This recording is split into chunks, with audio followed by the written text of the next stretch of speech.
السلام علیکم ورحمۃ اللہ وبرکاتہ۔ امید ہے کہ آپ حضرات خیر و عافیت سے ہوں گے۔ بات چل رہی تھی معرفات کے بیان کا۔ معرفات میں کل ہم نے معرفات کی تعریف پڑھی کہ وہ معلوم تصوری ہے جس سے مجہول تصوری حاصل ہو جائے۔ پھر معرفات یعنی تعریف کی 4 قسمیں ہم نے پڑھی: حد تام، حد ناقص، رسم تام، رسم ناقص۔ آج سوال و جواب کے طرز پر کچھ اسی معرفات کے تعلق سے صاحب کتاب اس کے اندر کچھ سوال و جواب کی طرز پر پیش کر رہے ہیں۔ آئیے ہم ان کو پہلے سوال پڑھتے ہیں، پھر اس کا جواب پڑھتے ہیں اور اس کو سمجھتے ہیں۔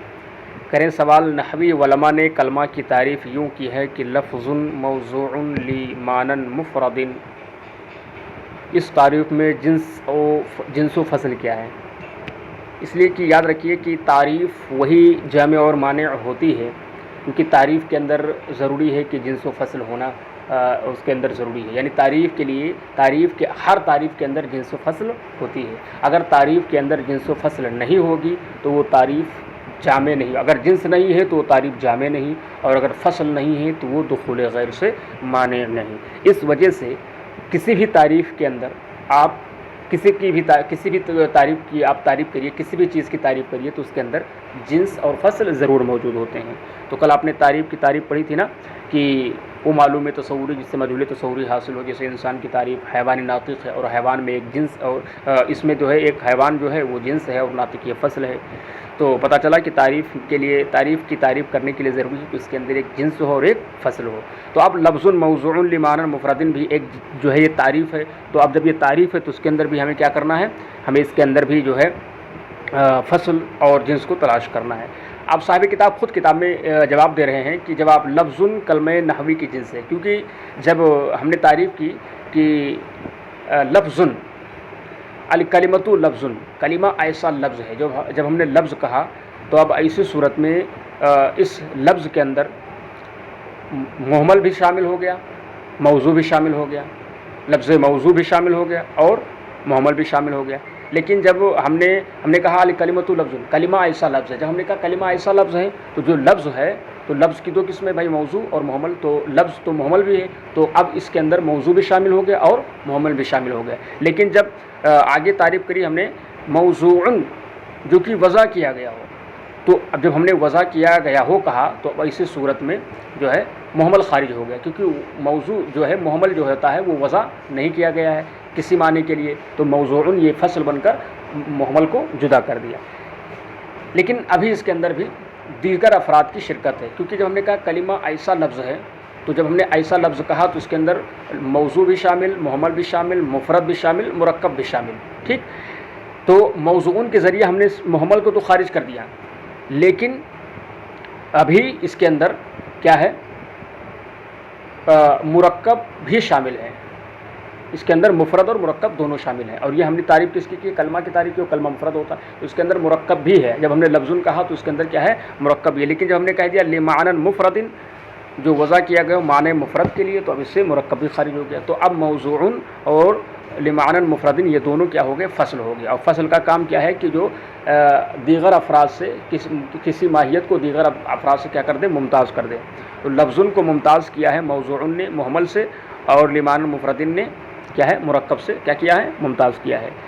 اب یہ کریں کہ جب آپ لفظ کلمہ نحوی کی جنس ہے اور موضوع لمعنی مفرد اس کی فصل ہے۔ انہوں نے مطلب صراحتاً نہیں بیان کیا ہے، مختصراً بیان کر دیا ہے کہ ہمارے جو طلبہ ہیں پڑھنے والے وہ سب کافی ہوشیار ہیں اور سمجھنے والے ہیں، اس وجہ سے انہوں نے اس پر اختصار کیا ہے۔ اب کریں سوال: منطقیوں کے نزدیک خبر کا مفہوم اصطلاحی کیا ہے؟ منطقیوں کے نزدیک خبر کا مفہوم اصطلاحی کیا ہے؟ آپ نے خبر کی تعریف پڑھی ہے نا پیچھے، نحو وغیرہ میں پڑھا ہے کہ جو صدق و کذب کا احتمال رکھے نا، جس کے کہنے والے کو سچا جھوٹا کہا جا سکے۔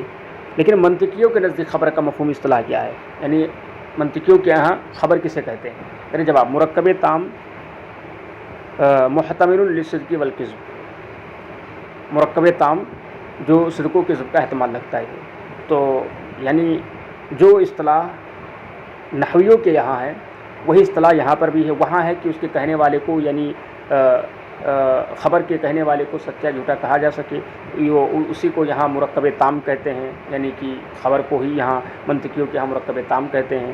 اور پھر اسی خبر یا مرکب تام کی تعریف کیا ہے؟ محتمل للصدق والکذب، یعنی مرکب تام کسے کہتے ہیں، یعنی خبر کسے کہتے ہیں جو صدق و کذب کا احتمال رکھے. تو بات وہی ہے جو جملے خبریہ وغیرہ کی ہے.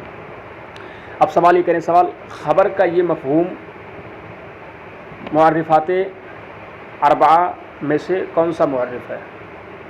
معرف کی 4 قسمیں تھی نا، تو خبر کا یہ مفہوم جو آپ نے کیا ہے مرکب تام محتمل للصدق والکذب، یہ حد تام، حد ناقص، رسم تام، رسم ناقص میں سے کون سی ہے؟ آپ کو پتہ ہے کہ اگر تعریف جنس سے قریب اور فصل قریب سے ہو تو اس کو حد تام، اگر تعریف جنس سے قریب اور اگر تعریف جنس سے قریب اور فصل بعید سے ہو تو حد ناقص، اگر تعریف جنس سے قریب اور خاصہ سے ہو تو رسم تام، اور اگر تعریف جنس سے بعید اور خاصہ سے ہو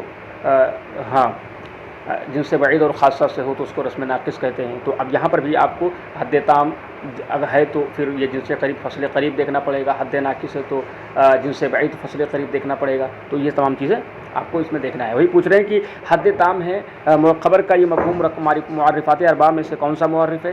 جواب حد تام ہے. کیوں؟ کیونکہ مرکب تام خبر کی یہ جن سے قریب ہے. مرکب تام یہ خبر کی جن سے قریب ہے. جن سے انسان کی جن سے قریب کیا تھی؟ حیوان تھے. وہ کہہ رہے ہیں حد تام کیونکہ مرکب تام خبر کی جن سے قریب ہے اور محتمل للصدق والکذب اس کی فصل قریب ہے. جیسے انسان کی جن سے قریب حیوان اور فصل قریب ناطق تھے، تو جب اس خبر کی جن سے قریب مرکب تام ہے اور فصل قریب جو ہے محتمل للصدق والکذب ہے، تو جو تعریف جن سے قریب اور فصل قریب سے مرکب ہوتا ہے اس سے کیا کہتے ہیں؟ حد تام ہی تو کہتے ہیں. سوال جنس کی جنس سے قریب کیا ہے؟ آپ بتائیے جنس کی جنس سے قریب کیا ہے؟ جنس کی جنس سے قریب کیا ہے؟ جواب پہلے جنس کی تعریف سنو. جنس کی تعریف سنو کیونکہ ظاہر سی بات ہے کہ کسی کے اندر جنس سے قریب اور جنس سے بعید یہ سب کا فیصلہ کرنے کے لیے پہلے اس کی ہم تعریف دیکھیں گے. تو وہی کریں جنس کی جنس سے قریب کیا ہے؟ کریں جواب پہلے جنس کی تعریف سنو. الجنس کلی. جنس کیا ہے؟ یہ کلی ہے. الجنس کلی تمام مشترک.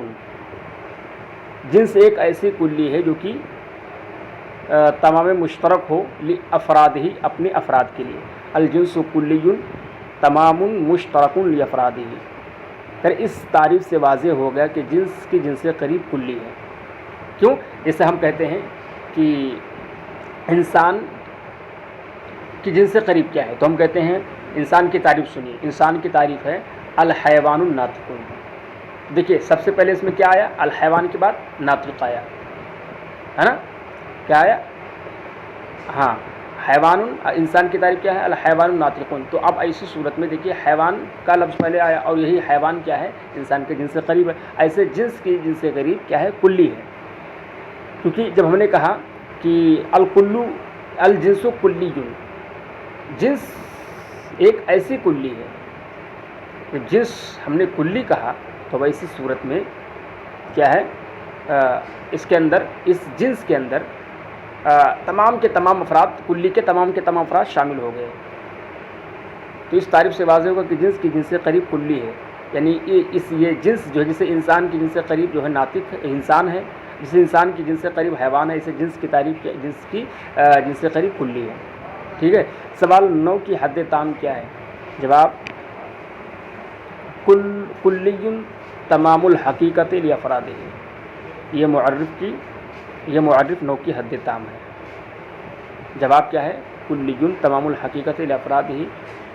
حقیقت جواب کیا ہے کہ 9 کی حد تام کیا ہے؟ کریں ہیں کہ ایسی کلی ہے کہ وہ اپنے افراد کے لیے تمام حقیقت ہو. اپنے افراد کے لیے کیا ہو؟ تمام حقیقت ہو. 9 کی حد تام کیا ہے؟ کریں ایسی کلی ہے جو اپنے افراد کے لیے تمام حقیقت ہو. یہ معرف 9 کی حد تام ہے. کیونکہ کلی 9 کی جنس سے قریب ہے. کلی 9 کی کیا ہے؟ جنس سے قریب ہے. اور تمام الحقیقت لافراد اس کی فصل قریب ہے. یہ تو بات بالکل واضح ہے دوستوں. سوال الحیوان کلی میں کلی حیوان کے لیے جنس ہے یا فصل ہے یا خاصہ یا عرض؟ ہم ڈائریکٹ بات ہے کہ الحیوان کلی میں کلی حیوان کے لیے جنس بھی نہیں ہے، جنس نہیں ہے، کیونکہ جنس کے لیے ضروری ہے کہ وہ اس کے جو ہے افراد کے لیے جو ہے اس کے افراد کا جز ہو. ٹھیک ہے. اور فصل کے لیے ضروری ہے کہ یہ بھی اس کے افراد کا جز ہو. اور خاصہ کے لیے ضروری ہے کہ صرف حیوان ہی کلی ہو. عرض عام ہے.